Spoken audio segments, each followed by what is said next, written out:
Self Sushant Singh, welcome to my channel Maxwell chemistry. तो बच्चों अब जो है मैं आप लोगों के लिए जो है ऑर्गेनिक केमिस्ट्री का सेशन स्टार्ट करने जा रहा हूँ। ठीक है, ऑर्गेनिक केमिस्ट्री बहुत से बच्चे जो क्लास 10th में होंगे, 9th में होंगे, वो ये सोच रहे होंगे ये कौन सी केमिस्ट्री है भाई, हमने केवल केमिस्ट्री के बारे में सुना है, ये ऑर्गेनिक केमिस्ट्री क्या है। कोई बात नहीं, ये जो ऑर्गेनिक केमिस्ट्री की मैं सीरीज स्टार्ट कर रहा हूँ ये एकदम जीरो लेवल से लेकर मैं एकदम 12th और कंपटीशन लेवल तक इस टॉपिक को लेकर जाऊंगा। तो जो भी बच्चे क्लास 10th में हैं, 11th में हैं या 12th में हैं, तो सभी के लिए ये सारे के सारे टॉपिक्स क्या है, बिल्कुल बहुत ज़्यादा जरूरी है। जो बच्चे क्लास 10th में हैं वो शुरुआत के 12-15 वीडियोस को देखेंगे, क्योंकि जो मैं एकदम जीरो लेवल से स्टार्ट कर रहा हूँ। तो क्लास 10th की केमिस्ट्री में भी एक चैप्टर नंबर 4 है, कार्बन एंड इट्स कंपाउंड। तो वहां पर आपको कार्बन्स के बारे में, ऑर्गेनिक कंपाउंड के बारे में जानना है, उनके नॉमेनक्लेचर के बारे में जानना है, उनके आइसोमेरिज्म के बारे में जानना है। 10th में बहुत ही लो लेवल का बेसिक दिया हुआ है। ठीक है, उसके बाद जब आप क्लास 11th में जाएंगे तो क्लास 11th में ऑर्गेनिक के टोटल 2 चैप्टर्स दिए हुए हैं, मेरे ख्याल से chapter number 12 and chapter number 13। Chapter number 12 आपका वही है, some basic concept of organic chemistry and isolation of organic compounds. और उसके बाद फिर आप जो है चैप्टर 11th में ही नेक्स्ट चैप्टर आपका है हाइड्रोकार्बन्स। उसके बाद आप क्लास 12th में जाएंगे तो क्लास 12th में डायरेक्ट एप्लीकेशन है। होता क्या है, 10th और 11th लेवल पर बेसिक्स पढ़ाए जाते हैं ऑर्गेनिक केमिस्ट्री के, और ऑर्गेनिक केमिस्ट्री के बेसिक्स को पढ़ाया जाता है, और लेकिन उसका एप्लीकेशन बहुत ही कम है, लिमिटेड है क्लास 10th में और क्लास 11th में। और उसका फुल एप्लीकेशन कहां पर आपको सीखना पड़ता है, क्लास 12th में। तो क्लास 12th में याद रखिएगा, ये जो मैं सीरीज स्टार्ट कर रहा हूं, ये शुरू के कुछ वीडियो सबके लिए इंपॉर्टेंट है, 10th के लिए भी 11th के लिए भी, 12th के लिए। नॉमेनक्लेचर भाई 10th में भी आता है, 11th में भी आता है, 12th में भी आता है। बेसिक इंट्रोडक्शन आपका ऑर्गेनिक केमिस्ट्री का 10th में भी है, 11th में भी है, 12th में भी है। ठीक है, तो मैं शुरुआत एकदम बेसिक से करूंगा, जीरो लेवल से, और धीरे धीरे इसको मैं एकदम टॉप लेवल तक लेके जाऊंगा। जो बच्चे कंपटीशन की तैयारी कर रहे हैं वो भी ध्यान से सुन लें। ठीक है, हर तरह के कंपटीशन के क्वेश्चंस भी मैं इस सेशन में आपको कराने वाला हूँ।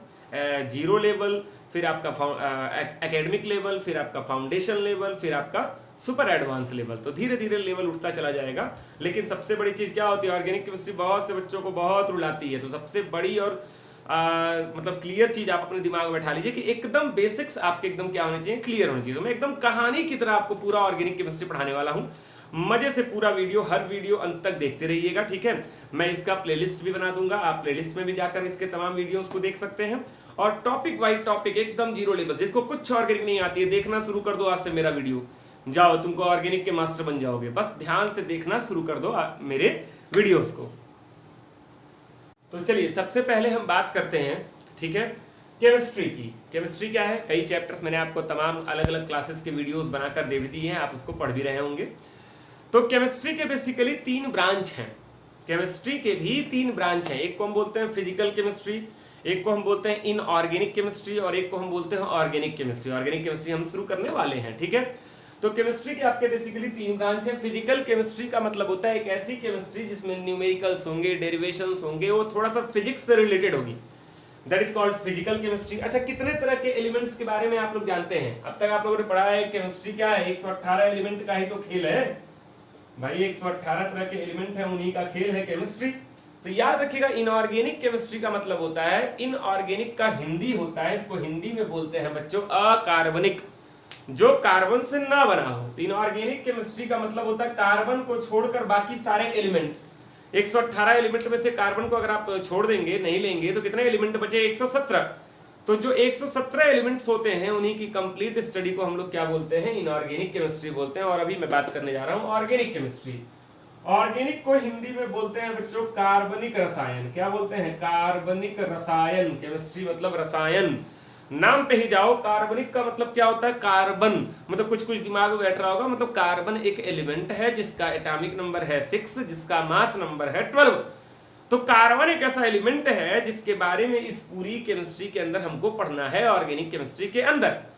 अच्छा, आप लोग सोच रहे होंगे, ओ माय गॉड, केमिस्ट्री की एक पूरी ब्रांच है, एक एलिमेंट पर एक ब्रांच बन गई। तो बिल्कुल सही सोच रहे हैं आप, ये कार्बन एक ऐसा एलिमेंट है जिसके ऊपर केमिस्ट्री की एक पूरी ब्रांच बन गई है। लोग पीएचडी करते हैं, रिसर्च करते हैं भैया इसी कार्बन पर। तो उसी कार्बन और उसकी स्टडी को ही हम क्या बोलते हैं, ऑर्गेनिक केमिस्ट्री। धीरे धीरे मैं चल रहा हूँ, मैं आपको क्लासिकल डेफिनेशन बताऊंगा, फिर मैं आपको मॉडर्न डेफिनेशन बताऊंगा ऑर्गेनिक केमिस्ट्री का, ठीक है। अभी तो मैं खाली ऐसे बता रहा हूँ, केमिस्ट्री के बेसिकली 3 ब्रांच होते हैं, ये जान गए आप लोग। अब जब हम कंपाउंड्स की बात करते हैं, किसकी बात करते हैं, कंपाउंड्स की बात करते हैं, आप अच्छे से पढ़े होंगे, जब 2 या 2 से अधिक डिफरेंट एलिमेंट्स केमिकली कंबाइन होते हैं तो जो बनता है उसको हम क्या बोलते हैं, कंपाउंड्स बोलते हैं। क्या बोलते हैं, compounds. When 2 are more than 2 different types of elements combined chemically, the new substance formed is called compound। तो जो कंपाउंड होते हैं ना बच्चों, वो 2 तरह के होते हैं। एक हमारी इन अर्थ क्रस्ट का मतलब होता है जमीन की परतों में पाए जाना। बहुत से ऐसे कंपाउंड होते हैं, बहुत से ऐसे एलिमेंट होते हैं जो हमारी जमीन, जो मिट्टी होती है जिस पर हम खड़े हैं, उसकी परतों में पाए जाते हैं। मतलब 200 फीट नीचे, 100 फीट नीचे, 50 फीट नीचे जमीन की परतों में पाए जाते हैं। तो जो भी कंपाउंड्स हमको इन अर्थ क्रस्ट, जमीन की परतों में पाए जाते हैं, उनको हम लोग बोलते हैं इनऑर्गेनिक कंपाउंड। बोलिए क्या बोलते हैं, इनऑर्गेनिक कंपाउंड। एकदम आराम से चलिए, 0 लेवल से बता रहा हूं, जिसको कुछ नहीं केमिस्ट्री आती है वो आज से शुरू कर दे ऑर्गेनिक केमिस्ट्री पढ़ना। तो इसको हम बोलते हैं इनऑर्गेनिक कंपाउंड। और जो चीजें लिविंग ऑर्गेनिज्म में मिलती हैं, लिविंग ऑर्गेनिज्म कहने का मतलब सबसे बेस्ट एग्जांपल तो हो गए हम और आप, दूसरा बेस्ट एग्जांपल हो गया animals and insects, next example आपका हो गया प्लांट्स, पेड़ पौधे।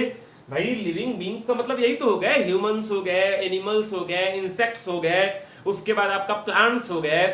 तो जो भी चीजें हमको लिविंग बींग से मिलती हैं उनको हम क्या बोलते हैं बच्चों, ऑर्गेनिक कंपाउंड बोलते हैं। क्या बोलते हैं ऑर्गेनिक कंपाउंड मिलते हैं, बोलते हैं। जैसे हमको गाय दूध देती है तो मिल्क क्या है, मिल्क कई तरह के ऑर्गेनिक कंपाउंड का मिक्सचर। मधुमक्खियां शहद बनाती हैं, देखिए मधुमक्खी एक छोटा सा कीड़ा है, वो छत्ता बनाता है, छत्ता बनाकर उसमें शहद निकलता है, तो शहद क्या है, ऑर्गेनिक कंपाउंड्स का क्या है, मिक्सचर है।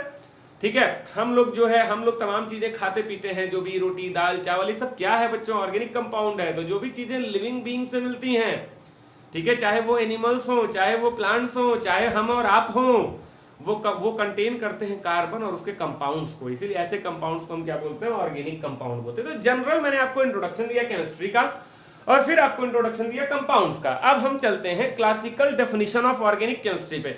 अब हम फोकस केवल कहां करेंगे, ऑर्गेनिक केमिस्ट्री पे फोकस करेंगे, देखते रहिए आराम से। तो आइए ऑर्गेनिक केमिस्ट्री की सबसे पुरानी डेफिनेशन की हम बात करते हैं। ठीक है, आज हम लोग जो है 2020 में हैं और मैं आपको बात बता रहा हूं लगभग 220-25 साल पहले, लगभग 1800 मतलब 18वीं शताब्दी की बात कर रहा हूं मैं। ठीक है, 1801 1802 की बात मैं कर रहा हूं। तो उस जमाने में जैसे बहुत ज्यादा टेक्नोलॉजी, बहुत ज्यादा हमारा जो एरा है ये बहुत ज्यादा डेवलप नहीं था। तो उस जमाने में ऑर्गेनिक कंपाउंड की क्या डेफिनेशन दी गई कि those compounds which contain carbon are called organic compound.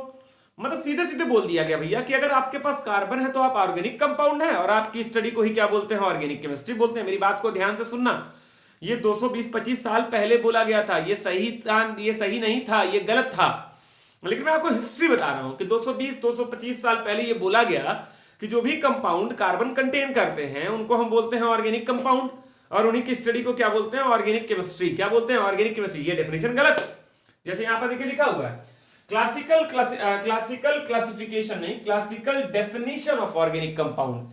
Classical definition of organic compound मतलब पुराने वाली डेफिनेशन भैया, ऑर्गेनिक कंपाउंड की पुरानी वाली डेफिनेशन। तो इसमें क्या कहा गया, the compounds containing carbons are called organic compound and the study of these compounds are called organic chemistry. इनके अकॉर्डिंग अगर हम इनकी बात को सही मानते हुए चले, पुरानी बातों को सही मानते हुए चले, तब तो कार्बन डाइऑक्साइड भी एक ऑर्गेनिक कंपाउंड है। What is the formula of carbon dioxide, CO2, जिसमें कार्बन तो है लेकिन फिर भी वो ऑर्गेनिक कंपाउंड नहीं है। तो बच्चों याद रखना, ये पुरानी वाली डेफिनेशन है, ये गलत है। ठीक है, धीरे धीरे हम डेवलप होते गए ना, धीरे धीरे हम सही की ओर बढ़ते चले गए, धीरे धीरे हमारा जो ब्रांच ऑफ साइंस है ऑर्गेनिक केमिस्ट्री वो ब्रॉड होता चला गया। तो आगे बढ़ते हैं। कुछ साल के बाद, ठीक है, कुछ साल के बाद ये डेफिनेशन कई लोगों ने बोला, बताया, ठीक है भाई। उसके कुछ सालों के बाद एक साइंटिस्ट आया जिनका नाम था जिनका नाम था जे बर्जीलियस। क्या नाम था बच्चों, जे बर्जीलियस। ठीक है, और उन्होंने एक थ्योरी दी और अपने थ्योरी को नाम दिया वाइटल फोर्स थ्योरी। बहुत ध्यान सुनना, आप टॉपिक शुरू हो रहे हैं, स्टार्ट हो रहे हैं। उन्होंने अपनी थ्योरी को क्या नाम दिया बच्चों, वाइटल फोर्स थ्योरी। और उन्होंने क्या कहा कि no one organic compound can be made. किसी भी ऑर्गेनिक कंपाउंड को आर्टिफिशियल तरीके से लैब में बना पाना असंभव है। आप ये सोचिए कि किसी भी ऑर्गेनिक कंपाउंड को आप जाइए लैब में बना दीजिए या फिर किसी इंडस्ट्री में जाके बना दीजिए, तो ये असंभव। अच्छा एक चीज और ध्यान दीजिए, आज से मैं 200 250 साल पहले की बात कर रहा हूं, तो इसका मतलब उस जमाने में आपको पता था साइंस बहुत डेवलप नहीं था, लेकिन लोगों का रिलीजन्स में बिलीव बहुत ज्यादा था। मतलब देखो दो चीजों को मैं कोरिलेट कर रहा हूं, साइंस प्लस रिलीजन। देखिए यहां पर लिखा भी हुआ है कि vital force theory mixture of science and religion. तो जे बर्जीलियस जो थे 1815 में 1815 में उन्होंने क्या कहा कि भैया हर एक लिविंग चीज के अंदर, चाहे वो प्लांट हो, चाहे वो एनिमल्स हो, चाहे ह्यूमंस हो, इनके अंदर एक मिस्टीरियस फोर्स होता है, एक जादुई ताकत होती है, एक रहस्यमयी ताकत होती है, और वही ताकत रिस्पॉन्सिबल होती है ऑर्गेनिक कंपाउंड को बनाने के लिए, वही ताकत लगती है। मतलब organic there is a mysterious force behind the formation of any organic compound. अभी कुछ देर पहले आप क्या पढ़े, जो भी चीजें हमको लिविंग बीइंग से मिलती हैं वो ऑर्गेनिक कंपाउंड्स होती हैं। और लिविंग बीइंग के अंदर जे बर्जीलियस ने क्या कहा कि लिविंग बीइंग्स के अंदर एक रहस्यमयी ताकत होती है जो उन ऑर्गेनिक कंपाउंड्स को प्रोड्यूस करती है। So there is a mysterious force behind the formation of any organic compound. It is said by J.J. Berzelius in 1815 and the overall theory is known as vital force theory. Vital force का मतलब ये होता है रहस्यमयी ताकत existing in the living beings. रहस्यमयी ताकत existing in the living beings. तो वो ये पूरी vital force theory है, ठीक है। देखिए क्या कहा गया, mixture of science and religion in 1815 a Sweden के रहने वाले थे ये Swedish chemist J.J. Berzelius suggested that organic compounds are produced only under the influence of some mysterious force existing in the living organism, and that mysterious force is called vital force, and the overall theory is called vital force theory. इसको note करना हो तो आप इसको screenshot ले लीजिए, ठीक। मैं हट गया हूं इसीलिए। अब ध्यान दीजिएगा कि ये बताइए कि भैया जे बर्जेलियस ने कह तो दिया, अगर इनकी बात सही मानी जाए तो जानते हो आज ऑर्गेनिक केमिस्ट्री नाम की कोई चीज होती ही नहीं, ठीक है। हम लोग रिलीजन में बिलीव करते हैं और कहते हैं रहस्यमय ताकत है, इनको भगवान बनाते हैं, ये ठीक है, इनको हम बना ही नहीं सकते हैं।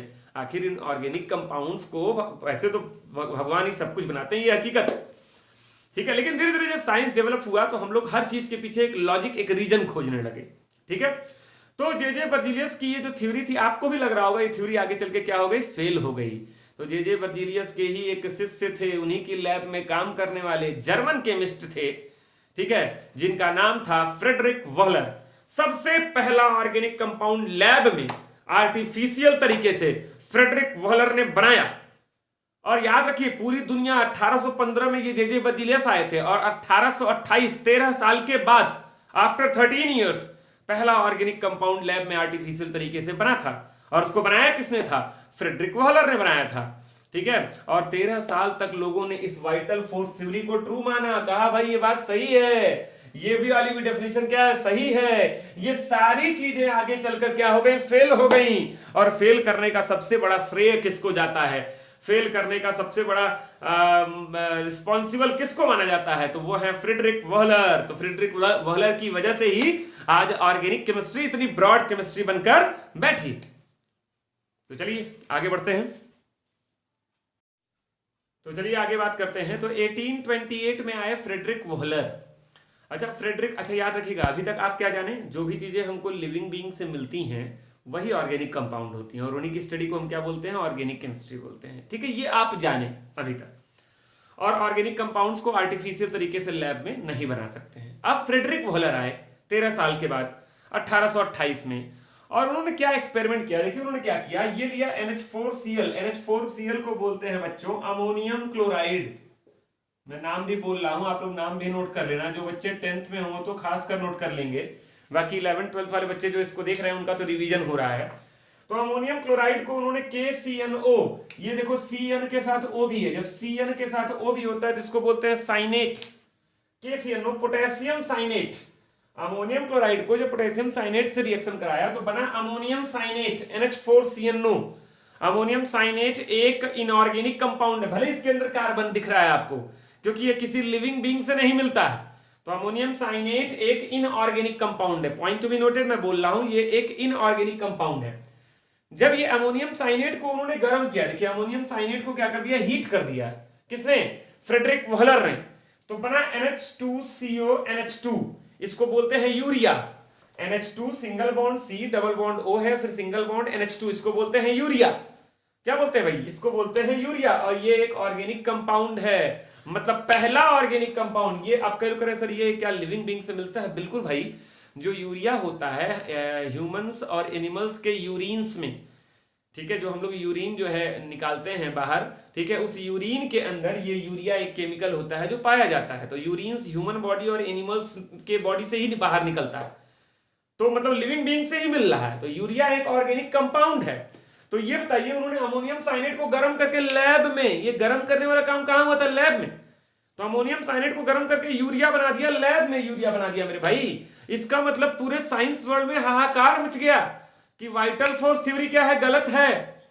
13 साल से जिस थ्योरी को हम सही मान रहे थे वो थ्योरी ही गलत हो गई, और अब एक नई थ्योरी लोगों के दिमाग में आ गई कि ना भैया, सारे, अगर एक ऑर्गेनिक कंपाउंड लैब में बन सकता है, इसका मतलब सारे के सारे ऑर्गेनिक कंपाउंड लैब में आर्टिफिशियल तरीके से बनाए जा सकते हैं। और लोगों ने रिसर्च करना शुरू किया, और देखते ही देखते कुछ ही सालों में हजारों लाखों कंपाउंड लैब में आर्टिफिशियल तरीके से बना लिए गए। इसका बेस्ट एग्जांपल आपको मैं देता हूं। आपके घर में आता होगा मिल्क पाउडर। आपको पता है, जो मिल्क पाउडर लोग इमरजेंसी में घर में रखते हैं कि कभी ग्वाला दूध दे के नहीं गया और कोई गेस्ट आ गया तो उसको चाय बना के पिला देंगे।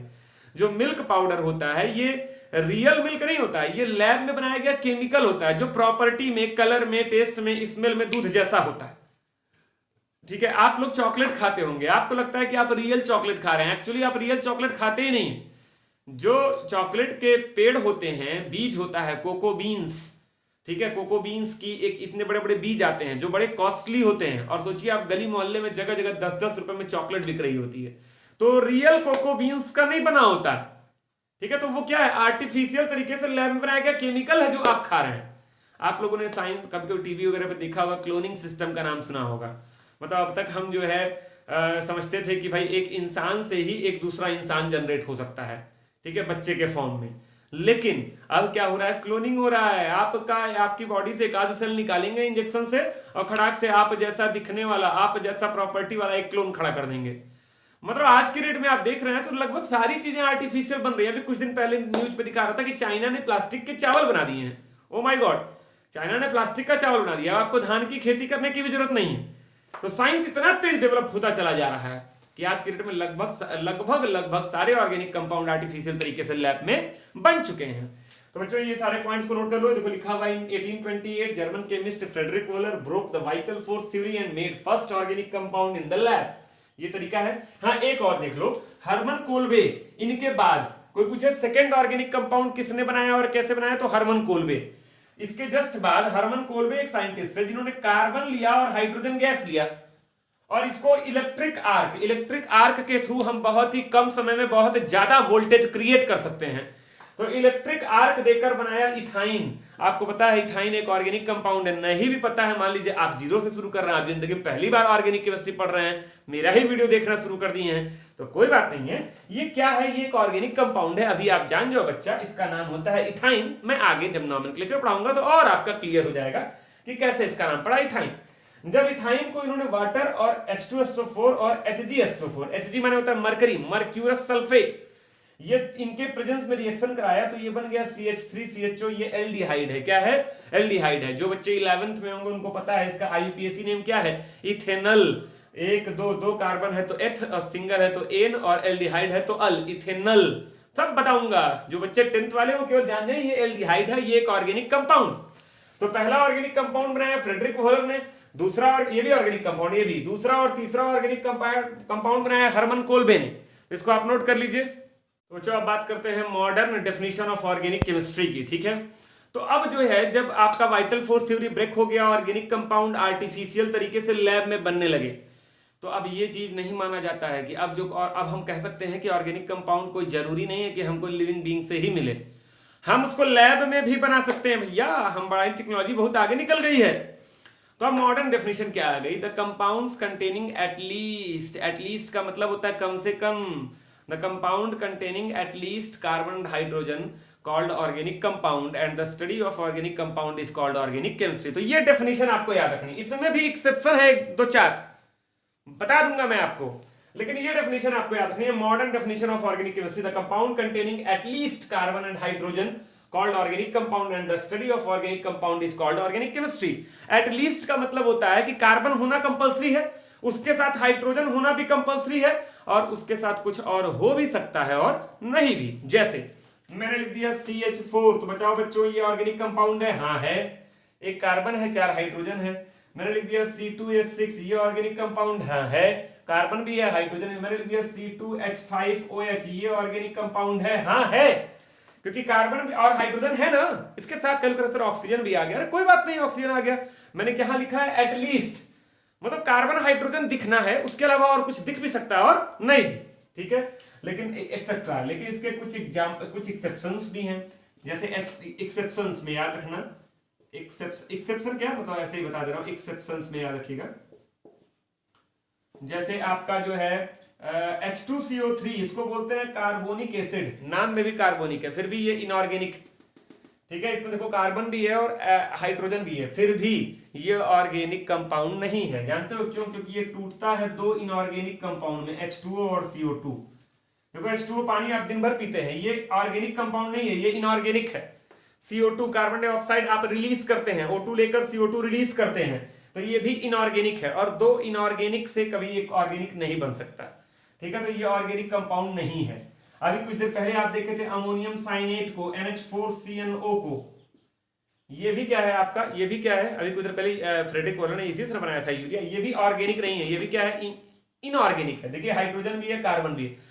तो कुछ लिमिटेड एक्सेप्शन है, आप घबराइए मत कि सर हम कैसे पहचानेंगे, वो आपको ऑटोमेटिक याद हो जाएगा। गिन के 10 12 15 हैं, पूरा 10th से लगाए कंपटीशन तक, तो आपको ऑटोमेटिक याद हो जाएगा। और कभी ये पूछता नहीं है यार कि बड़े लेवल पे जाके कि आप बताओ ये ऑर्गेनिक है कि नहीं है, तो आपको डेफिनेशन, मॉडर्न डेफिनेशन यही याद रखनी है, ठीक है। ये एक्सेप्शंस मैंने अलग से आपको डिस्कस करी है, ये ऑर्गेनिक कंपाउंड्स नहीं है। बाकी आपको कार्बन हाइड्रोजन दिखा तुरंत चिल्ला देना भैया ये ऑर्गेनिक कंपाउंड है, स्क्रीनशॉट ले सकते हैं इसका खड़ाक। नेक्स्ट, अब ये जो पूरी ऑर्गेनिक केमिस्ट्री है ना, इसको आप एक मूवी की तरह समझिए। जैसे बाहुबली आई थी ना, तो बाहुबली में देखिए पहले क्या आया था, पहले आपका आया था ट्रेलर आया था, फिर आया बाहुबली पार्ट 1, फिर आया बाहुबली पार्ट 2 कंक्लूजन। तो जो क्लास 10th वाले बच्चे हैं, जो क्लास 10th में पढ़ते हैं, वो ट्रेलर है। क्लास 11th वाले बच्चे क्या पढ़ते हैं? बाहुबली पार्ट 1। और पूरा क्लाइमैक्स कहां रहता है आपका? पार्ट 2 में। जो 12th वाले बच्चे होते हैं और जो कंपटीशन की तैयारी करते हैं, वो बाहुबली पार्ट 2। तो ये एक फिल्म है, जब फिल्म है तो इसका एक हीरो भी होगा, तो इस फिल्म का हीरो है, नायक है कार्बन।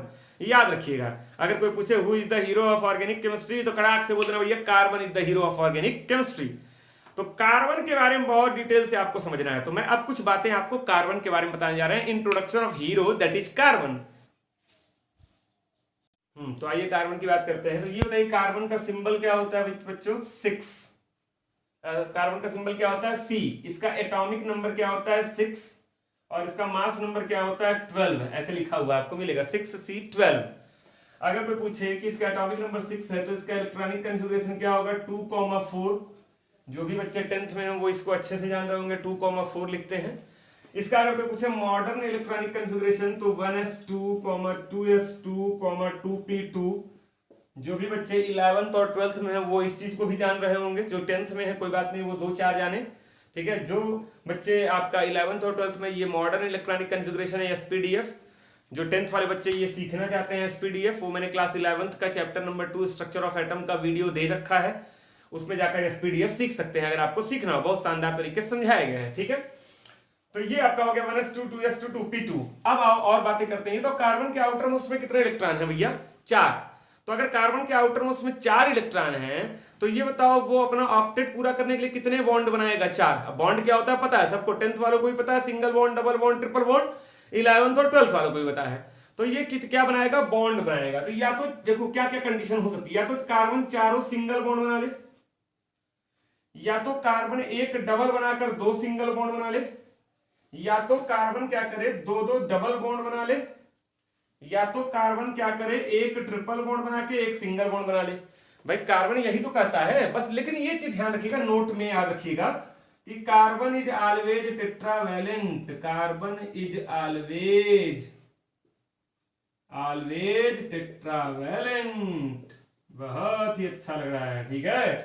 तो carbon is always tetravalent. Tetra माने होता है 4 और वैलेंट माने होता है डंडा, जिसके 4 डंडा हो दैट इज कॉल्ड टेट्रावैलेंट। अरे वैलेंसी, तो टेट्रावैलेंट होता है कार्बन हमेशा।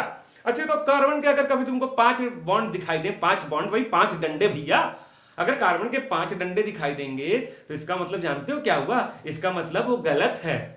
लॉजिक मत लगाने लगना, कार्बन के 5 डंडे कभी होते ही नहीं, तो दिख गया अगर तो गलत। अरे कार्बन के कम दिखाई दे तो भी गलत है, ठीक है। तो याद रखना कार्बन के हमेशा 4 डंडे रहेंगे, 1 2 3 4, यहां भी 4 ही है, देखो 1 2 3 4, यहां भी 4 ही है, 1 2 3 4। ये इतनी चीज सबको समझ में आ रही है। अगर मैं आपसे पूछूं कार्बन के मैक्सिमम बॉन्ड्स, तो आप लोग बोलेंगे 4। मैं पूछूं मिनिमम बॉन्ड्स, तो भी आप लोग क्या बोलेंगे? 4। तो मैं पूछूं कार्बन के मैक्सिमम कितने डंडे होंगे, तो बोलना 4। मिनिमम कितने डंडे होंगे? 4। भैया कुल टोटल कितने डंडे होंगे? 4। खत्म कहानी। अच्छा पूछा जाए मैक्सिमम डायरेक्शन दिशाएं, कितने डायरेक्शन मैक्सिमम हो सकते हैं? 4। ये देखो 1 2 3 4, north south east west, 4 direction. अच्छा कार्बन के मिनिमम कितने डायरेक्शन हो सकते हैं? मिनिमम डायरेक्शन कितने हो सकते हैं? तो मिनिमम डायरेक्शन याद रखना 2 होते हैं। कितने होते हैं? 2। जैसे यहां पर 4 डायरेक्शन है, यहां पर देखो डायरेक्शन की बात करें, डायरेक्शन बॉन्ड नहीं, तो देखो 1 डायरेक्शन ये 2 3, यहां कितने डायरेक्शन है? 1 2, यहां कितने हैं? 1 2। तो जो बच्चे क्लास 10th में उनको ये सारी चीजें समझ में आई होंगी, जो बच्चे क्लास 11th में उनको भी समझ में आया होगा। अब एक चीज और एक्स्ट्रा बता रहे हैं, 10th वाले बच्चों को नहीं समझ में आएगा, बाकी 11th वाले 12th वाले इसको भी नोट कर ले, यहीं लगे हाथों। ये देखो कार्बन के कितने बॉन्ड है? 1 2 3 4, 4 डायरेक्शन है। तो हाइब्रिडाइजेशन आप पढ़े होंगे, हाइब्रिडाइजेशन निकालने का एक तरीका होता है डायरेक्शन मेथड। तो अगर 4 डायरेक्शन है तो मतलब 1 s और 3 p sp3, मतलब s में 1 ऑर्बिटल होता है और p में 3 ऑर्बिटल होते हैं, तो 4 डायरेक्शन का मतलब 1 s 3 p sp3। तो कार्बन का हाइब्रिडाइजेशन स्टेट sp3 है। यहां कार्बन के कितने डायरेक्शन है? डायरेक्शन 1 2 3, तो 3 का मतलब 1 s और 2 बचा तो 2p, तो sp2। यहां पर 2 ही है तो 1 s 1 p, यहां पर भी 2 ही है तो 1 s 1 p। जब भी कोई कार्बन ट्रिपल बॉन्ड बनाया हुआ तुमको दिखाई देगा तो उसका हाइब्रिडाइजेशन स्टेट क्या होगा? sp। दोनों डबल बनाया होगा तो भी sp, सब सिंगल होगा तो उसका हाइब्रिडाइजेशन स्टेट क्या होगा? sp3। तो ये हल्का सा इंट्रोडक्शन आपको दिया हूं किसके बारे में? कार्बन के बारे में। बाकी कार्बन तो हीरो है भैया, दिन रात उसी की बात करनी है अगले आने वाले 50 वीडियो में, ठीक है। तो आप इसी की बात करते रहेंगे, कोई दिक्कत नहीं है, इतना आप नोट कर लीजिए। चलिए बच्चों, तो अब बात कर लेते हैं रिप्रेजेंटेशन ऑफ ऑर्गेनिक कंपाउंड, कि ऑर्गेनिक कंपाउंड को कैसे रिप्रेजेंट किया जाएगा। ऑर्गेनिक कंपाउंड का मतलब containing at least carbon and hydrogen, ठीक है। आगे बढ़ते हैं, ये रिप्रेजेंट कैसे करेंगे सर जी, ये बता दीजिए। तो याद रखना बच्चों कि ये 4 तरीके हैं रिप्रेजेंट करने के। पहला मॉलिक्यूलर फार्मूला, बहुत अच्छे से आप लोग जान रहे होंगे क्या होता है। दूसरा कंडेंस्ड स्ट्रक्चर फार्मूला, शॉर्टकट में रिप्रेजेंट करूंगा CSF, मॉलिक्यूलर फार्मूला को MF, एक्सपेंडेड स्ट्रक्चर फार्मूला तो ESF, और बॉन्ड लाइन फार्मूला तो BLF। तो 4 तरीके हो गए किसी भी ऑर्गेनिक कंपाउंड का रिप्रेजेंटेशन करने के। कितने तरीके हो गए बच्चों? 4। यही लास्ट टॉपिक है आज का और सबसे इंटरेस्टिंग टॉपिक है, एकदम आखिरी तक देखिएगा, मजा आ जाएगा। क्लास 10th और 11th वाले तो बिल्कुल, 12th वाले तो जानते भी होंगे हो सकता है, ठीक है। तो देखिए बॉन्ड, सबसे पहले मैं बात करूंगा इसकी बॉन्ड लाइन फार्मूले की। इसको समझाने के बाद फिर मैं खटाक से ये तीनों आपको समझा दूंगा। ऑर्गेनिक केमिस्ट्री का अपना एक नया रिप्रेजेंट करने का एक तरीका होता है। अच्छा, इस बॉन्ड लाइन फार्मूले वाले मेथड को केवल और केवल ऑर्गेनिक कंपाउंड पर ही अप्लाई करना, इनऑर्गेनिक पे जाके अप्लाई मत करना। ये कहां अप्लाई होता है? केवल ऑर्गेनिक पे। इस चौथे वाले की बात मैं कर रहा हूं, बॉन्ड लाइन फार्मूला की। अब इसका मतलब क्या है, मेरी भाषा में समझिए, एकदम सिंपल लैंग्वेज में। कहीं भी तुमको दिखाई दे कोना या किनारा, कोना, मैं चौथा समझा रहा हूं भाई, कोना या किनारा, कहीं भी तुमको कोना, ये भाई इसको इंग्लिश में पढ़ लो, कॉर्नर और एज, कहीं भी तुमको कोना या किनारा दिखाई दे तो मान लो कार्बन है, मान लो कार्बन है, मान लो कार्बन है। अब बताओ कार्बन के कितने डंडे होते हैं बच्चों? कितने होते हैं? 4। अभी पढ़ के आए हो, कार्बन इज ऑलवेज टेट्रावैलेंट, तो 4 डंडे होते हैं। जितने तुमको अपनी आंख से दिखेंगे, ठीक है, जितने गायब रहेंगे वहां पर तुम एज्यूम कर लोगे, तुम मान लोगे कि उस पर सिंगल बॉन्ड से क्या जुड़ा है? Hydrogen atom. मान लो किसी कार्बन के 4 डंडे होते हैं और तुमको एक ही डंडा दिख रहा है, तो बाकी 3 डंडे पर क्या लगा है? हाइड्रोजन। तुमको दिख नहीं रहा, तुमने मान लिया कि क्या लगा है? हाइड्रोजन। जैसे मान लो मैंने लिख दिया ऐसे, ये देखिएगा ध्यान से, मैंने ऐसे लिख दिया, एक एग्जांपल के तौर पर मैंने ऐसे जिगजैग मोशन में बना दिया ऐसे। अब तुमको गिनना है कॉर्नर और एज, गिनो। यहां पर कॉर्नर है, ये भी कॉर्नर है, ये भी, ये और ये एज है, ये भी एज था। तो इन सब जगहों पर क्या है, कार्बन है। तो देखो 1 2 3 4 5 6, तो लिख दिए सी, इसका दूसरा फार्मूला लिख रहा हूं यहां पर C6। अब आओ हाइड्रोजन गिनो भाई, हाइड्रोजन। इस कार्बन का, यहां कार्बन लिख मत देना, लिख दोगे तब तो इन तीनों में से कुछ हो जाएगा, नहीं लिखोगे तभी ना उसको बोलोगे बॉन्ड लाइन फार्मूला। तो ये बताओ कि यहां पर जो है एक कार्बन है, इस कार्बन का कितना डंडा तुमको दिख रहा है? देखो खाली एक, ये वाला जो बॉन्ड है वो तो इन दोनों के बीच में है, ये वाला बॉन्ड तो इन दोनों के बीच में है, इसका केवल एक ही बॉन्ड तुमको दिख रहा है ये। तो तीन गायब है, तीन गायब है, तो तीनों पे क्या लगा है, हाइड्रोजन। तो यहां पर हो गया इस कार्बन के साथ कितना हाइड्रोजन, 3। इस कार्बन का 2 डंडा दिख रहा है, एक इधर एक इधर, तो 2 गायब है, तो कितना हाइड्रोजन हो गया, 2। तो 3 2 5 2 7 2 9 2 11, और इसका देखो एक ही दिख रहा है, तो 3 गायब है, 11 3 14, तो लिख दिया C6H14। आइए अच्छा, इसको देखो ऐसे भी लिखा जा सकता है, इस चीज को ध्यान देना, ऐसे भी मैं यहां लिख रहा हूं, यही लिख दे रहा हूं, इस कार्बन से 3 हाइड्रोजन है तो CH3, फिर सिंगल बॉन्ड है, सिंगल बॉन्ड, इस कार्बन से 2 हाइड्रोजन है तो CH2, फिर सिंगल बॉन्ड, फिर इससे CH2, फिर सिंगल बॉन्ड, फिर CH2, फिर CH2, फिर CH3, लिख दिया। देख लो, देखो 1 2 3 4 5 6, यहां भी देखो 1 2 3 4 5 6 कार्बन, और सारे कार्बन सिंगल बॉन्ड से कनेक्टेड है, single single single single single. इस कार्बन पे 3 हाइड्रोजन था तो लिख दिए 3 हाइड्रोजन, इस पर 2 था तो 2, इस पर 2 था तो 2, इस पर 2 था तो 2, इस पर 2 था तो 2, इस पर 3 था तो 3, ऐसे लिख दिए इसको। अच्छा इसको देखो, इसको ऐसे भी लिखा जा सकता है, 6 कार्बन है तो 1 2 3 4 5 6, 3 3 6, और इस वाले से 3 हाइड्रोजन था सिंगल बॉन्ड से, इस वाले से 2 हाइड्रोजन था, ये देखिए इससे भी 2 ही था, ये देखिए इससे भी 2 ही था, ये देखिए इससे भी 2 ही था, दिख रहा है ना सबको, ये देखिए लिख दिए।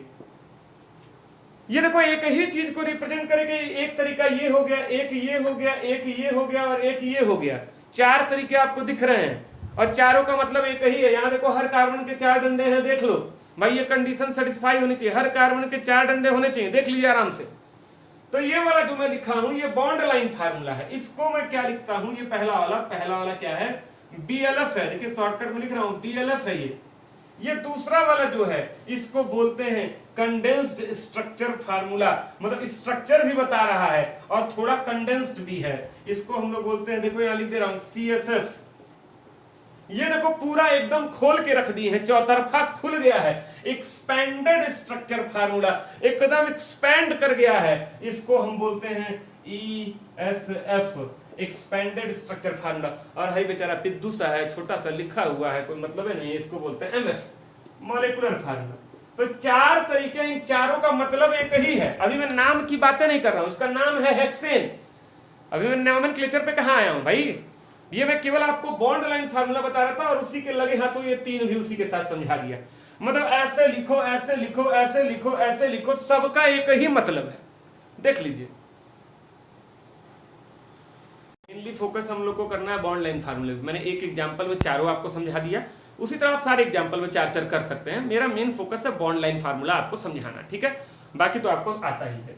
मान लो कहीं पर ऐसे लिख दिया गया, कहीं लिख दिया गया ऐसे प्लस, कोई पूछे इसका फार्मूला बताओ, तो ये देखो 1 2 3 4 5 C5, हाइड्रोजन गिनो, इस पर 3 होगा, 3 3 6 3 9 3 12, और इसके देखो चारों डंडे दिख रहे हैं, एक ऊपर एक नीचे एक दाएं एक बाएं, तो इस पे हाइड्रोजन नहीं होगा, जहां चारों डंडे दिखेंगे वहां हाइड्रोजन नहीं होगा, तो ये हो गया C5H12। ऐसे कुछ भी आप बना लो, मान लो मैंने ऐसे लिख दिया, मतलब ये डबल बॉन्ड है, देखना कंफ्यूज मत हो जाना, कई लोग अलग अलग बताने लगते हैं, इस लाइन का अलग उसका अलग, ये डबल बॉन्ड है, मतलब एक कार्बन यहां है, एक कार्बन यहां है, एक कार्बन यहां है, तो C3, और इस कार्बन का डबल बॉन्ड बनाया है, मतलब 2 डंडा दिख रहा है, 2 गायब है तो 2 हाइड्रोजन। इस कार्बन को देखो तो 1 2 3 डंडा दिख रहा है, मतलब एक ही हाइड्रोजन होगा, तो 2 1 3, और यहां पर एक डंडा दिख रहा है तो 3 हाइड्रोजन होगा, 3 3 6, तो C3H6। ऐसे कुछ भी बना दो, ऐसे मान लो बना दिया गया, मैंने लिख दिया P, इंग्लिश में पढ़े होंगे आप P। अब P का क्या होगा, तो 1 2 3 4 5, तो C5, हाइड्रोजन गिन लो 3, और इस वाले को देखो, इस वाले को एक ऊपर डंडा दिख रहा है, एक नीचे और एक इधर, तो 3 दिख रहा है, एक हाइड्रोजन, तो 3 1 4 2 6 2 8 2 10, C5H10, C5H10। ऐसे आप किसी का भी बना सकते हैं, ऐसे आप स्वास्तिक का बना सकते हैं, ऐसे आप ओम का बना सकते हैं, ओम, लेकिन स्टाइल में मत बनाना। जैसे स्टाइल में कई लोग कहते हैं ऐसे आप ए का बना सकते हैं, ए, अब ऐसे आप बी का बना सकते हैं, बी का, ये देखिए बी, लेकिन बी आप स्टाइल में ऐसे घुमा दोगे तब तो नहीं बता पाओगे भैया। अरे मैंने आपको कोना दिखाना पड़ेगा, तो कई तरीके होते हैं, ऐसे दिखा दो, मतलब ये किसी का भी, स्वास्तिक का देख लीजिए आप, 1 2 3 4 5 6 7 8 9 C9 H20, फिर करें सर कैसे लिख लीजिए आप, डायरेक्ट आप भी लिख लेंगे। यहाँ देखो 3, एक डंडा दिख रहा है तो 3, यहाँ 2 डंडे दिख रहे हैं तो 3 2 5, तो 5 5 10 5 15 5 20 हो गया, और बीच वाले पे एक भी नहीं क्योंकि इसके चारों डंडे दिख रहे हैं। तो प्रैक्टिस करना पड़ेगा। तो आज का आपका होमवर्क क्या है, सभी बच्चे एबीसीडी सबको आता होगा, ए से लेके जेड तक लिखेंगे सिंबल, और दूसरी तरफ उसका क्या लिखेंगे, फार्मूला। और जो बच्चे क्लास 11th और 12th में हैं उनके लिए एक एक्स्ट्रा होमवर्क, वो लोग एक तरफ लिखेंगे सिंबल, एक तरफ लिखेंगे फार्मूला, और तीसरे कॉलम में लिखेंगे number of sigma and pi bond. जो बच्चे 11th में या 12th में हैं उनको सिग्मा और पाई बॉन्ड के बारे में इंफॉर्मेशन अगर है तो वो तीसरा कॉलम भी कर लेंगे। तो ये देखो मेरी बात को ध्यान सुनना भैया, प्रैक्टिस जरूर कर लेना 10-20 ठो, नहीं किए ऐसे गोज गाज के कुछ भी अगर नहीं किए तो मेरी बात को सुन लो, फिर मजा नहीं आएगा इस पूरी फिल्म को सुनने का। बहुत शानदार टॉपिक है, थोड़ी सी बात प्रैक्टिस जरूर कर लेना। प्रैक्टिस से क्या होगा, आप इंटर करेंगे ऑर्गेनिक में, आपको लगेगा ऑर्गेनिक से अपनापन है, थोड़ा अपना टाइप का लगेगा आपको ऑर्गेनिक, तो इसलिए प्रैक्टिस करवा रहा हूँ। यही क्लास में पढ़ाता हूँ तो जबरदस्ती कहता हूँ करो, नहीं तो पढ़ाऊंगा नहीं 4 दिन, लेकिन यहाँ पर जबरदस्ती नहीं कर सकता हूँ, तो आपको ये करना पड़ेगा, ठीक है। तो ये सारी प्रैक्टिस करिएगा। सबसे आसान होता है ABCD, A B मतलब कोना दिया है, B C D अपने अपने हिसाब से। अब कह लो कह रहे हैं सर O कैसे बनाएंगे, O देख लो भाई, O थोड़ा सा उतना बढ़िया नहीं बनेगा O, लेकिन ऐसे बना लेना, ओ बन गया, ठीक है। अच्छा, सबके बनाने का तरीका अलग अलग भी हो सकता है कोई बच्चा बहुत स्टाइल में खूब साइड बनाया हो, कोई बच्चा कम साइड बनाया हो, तो फार्मूला मैच नहीं करेगा, कोई दिक्कत नहीं है। आपका आपके हिसाब से जो आप बनाए हैं उस हिसाब से आपका फार्मूला सही होना चाहिए, किसी दूसरे से नहीं आपको मैच करना है, ठीक है। तो ये बॉन्ड लाइन फार्मूला मैंने बता दिया, 4 तरह के फार्मूले आपको बता दिए। पूरा ये बेसिक इंट्रोडक्शन मेरे ख्याल से आपको बहुत मजा भी आया होगा और समझ में भी आया होगा। अगर आपको आज का वीडियो खूब बढ़िया से समझ में आया है तो ये मान के चलिए कि आगे आने वाले वीडियोस में आप ऑर्गेनिक के मास्टर बन जाएंगे, बच्चा मास्टर बन जाओगे, ठीक है। स्टूडेंट नहीं बनना है, तुमको मास्टर बना दूंगा। बस एक एक बेसिक चीज को एकदम वीडियो बाय वीडियो आप देखते रहिएगा, और जितना वीडियो में बोल रहा हूँ कि इतना काम कर लेना, होमवर्क है, ये होमवर्क है, वो कंपलसरी से कंपलसरी है कर लेना। मजा आया ही होगा तो प्लीज वीडियो को लाइक कर दो, शेयर कर दो, सब्सक्राइब कर दो। धन्यवाद धन्यवाद धन्यवाद।